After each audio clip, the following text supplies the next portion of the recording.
Yo, what's good guys? In today's video, I'm going to be showing you guys how to make a Spanish influenced sample inside of FL Studio. But yeah, if you are new here and you do want to support the channel, would greatly appreciate it if you do punch that subscribe button and also flick that little notification bell to get notified every single time I upload a video. But with that being said, let's get into FL Studio and let's deconstruct this sample. Okay, so here we are in FL Studio, and to begin with, if you are making Spanish influenced guitar melodies, you obviously need a good guitar VST if you don't have one handy. Now, the one I ended up going for is in Kontakt. It's a really, not really well-known bank. It's called I Love Efimov. This one was suggested to me by Trophies. He's a really small YouTube producer. It's honestly not like he's worked with everyone on the platform already. But yeah, the chord progression that we're laying down with this one does start in E minor, but we do end up pitching it down one semitone to D sharp. The chord progression is just E minor, going up to A minor, then back down.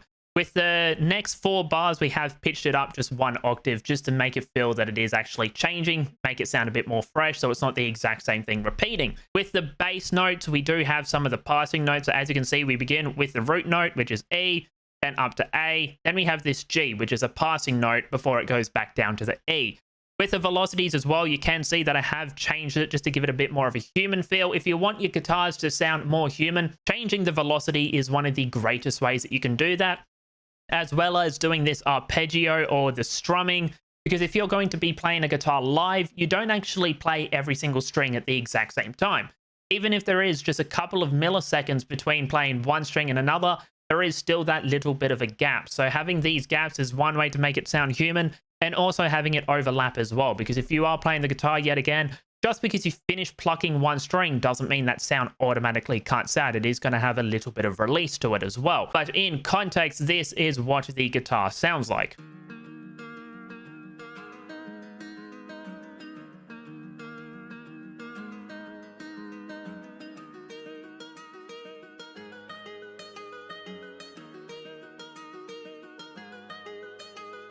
Really simple, not really that much happening there, but going on to the effects, we start off with an EQ, which is just cutting out a lot of the low end because it was creating some muddiness, and then another EQ just cutting out the low end yet again just to shape it. Then we have a guitar rig coming in, and the preset being used on this guitar rig is the standard mix channel. Didn't change any of the parameters with that one, but I did change the wet dry knob over here to 80%.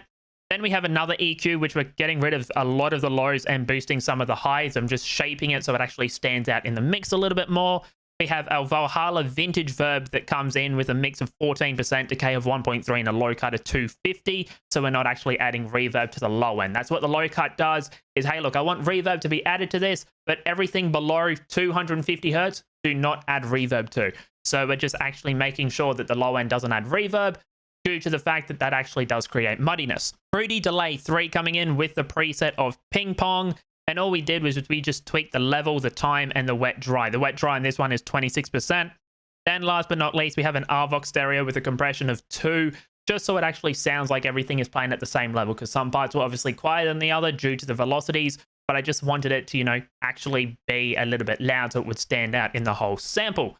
Going on to the next element of this melody, we do have an arcade coming in. This one is the Trill Flute from Drip, and the pattern that we're laying down is just so simple. Yet again, just playing over different octaves. But to begin with, the first flute is up high, then we're pitching it down 1 semitone. So with the guitar going up, the flute is going down a semitone, so it kind of accompanies each other really well. So they're not playing in the same frequency range, so there's not that clashing happening.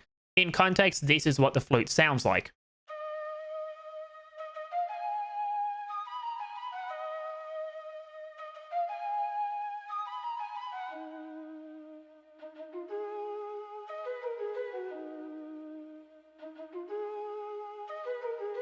Yet again, we are just changing the velocity a little bit down here just to give it a bit of a human feel. With effects with that one, we have an RVOX stereo compression of 4, just to, you know, yet again, make it sound a little bit louder so it actually has presence in the rest of the melody. A Valhalla vintage verb, mix 37.9, a decay of 0.8, and a low cut of 160. Then an EQ, getting rid of all the lows and just taking out some of the highs. Given the fact that we boosted the guitar, I wanted to take out some of the highs of the flute so the guitar would actually have more room to actually shine. Going on to the next element, if I remember correctly, it's just a piano coming in from Kontakt, and that one is the Neo Pure Dark preset. That one's just playing the root notes. It's not doing the passing notes as well like the guitar was doing. You start with the E, go up to the A, back down to the E. Really simple, but in context just sounds like so.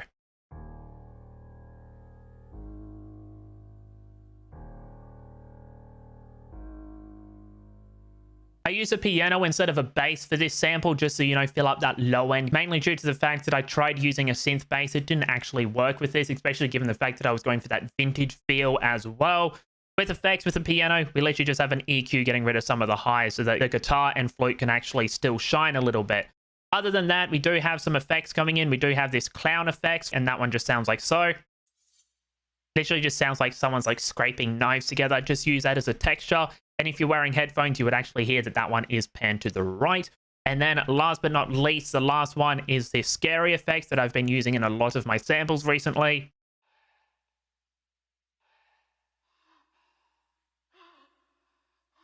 Practically sounds like someone is breathing. That one is actually being panned to the left, you know, just so we have the knives on the right, the breathing on the left. It doesn't sound like they're clashing, and it is just a little bit of ear candy. You don't really hear it that much in the mix. But other than that, every single last melody effect is being routed to a melody bus, and with that, we have sound shifter. Like I said, we ended up pitching it down one semitone to the key of D sharp. We have a Valhalla vintage verb with a mix of 30, decay of 1.2, and a low cut of 250, and the preset is the tiled room. So let's you just click presets down here, go to rooms, it's the one down the bottom. And all I did was I just tweaked some of the parameters until I got it sounding how I wanted. An RC20 with the Vinyl 3 preset, I just tweaked a couple of the parameters until I got it sounding how I wanted.